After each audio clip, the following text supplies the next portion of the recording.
প্রতি বছরের মতো এবারও কুয়েতের মোসারেফে অনুষ্ঠিত হচ্ছে ১৩তম আন্তর্জাতিক হোরেকা মেলা ২০২৫।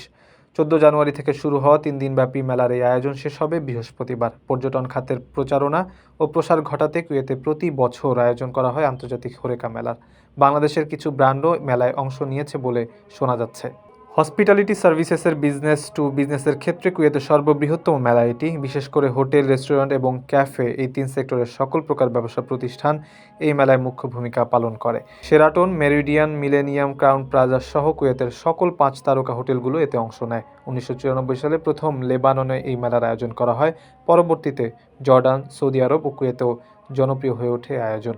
মেলায় হসপিটালিটি সার্ভিসেসের পেশাদারিত্বের বিভিন্ন বিষয়ে প্রতিযোগিতা অনুষ্ঠিত হয়। প্রতিযোগিতায় অংশ নেয় ফুড এবং হোটেল সেক্টরে কর্মরতরা। বিজয়ীদের অবস্থারও বেশ পরিবর্তন হয়। এছাড়াও ক্যাটারিং, লন্ড্রি সরঞ্জাম, পরিষ্কার এবং রক্ষণাবেক্ষণ সহ খাদ্য সম্পর্কিত সেক্টরের নেতৃস্থানীয় কোম্পানিগুলো তাদের পণ্য ও প্রযুক্তি সহ পরিষেবা প্রদর্শন করাতে এই মেলায় অংশ নিয়ে থাকে। প্রবাসীদের বিনিয়োগের শতভাগ নির্ভরযোগ্য প্রতিষ্ঠান প্রবাসী সিটি লিমিটেড। এখানে বিনিয়োগ করে হালাল মুনাফা অর্জন করুন।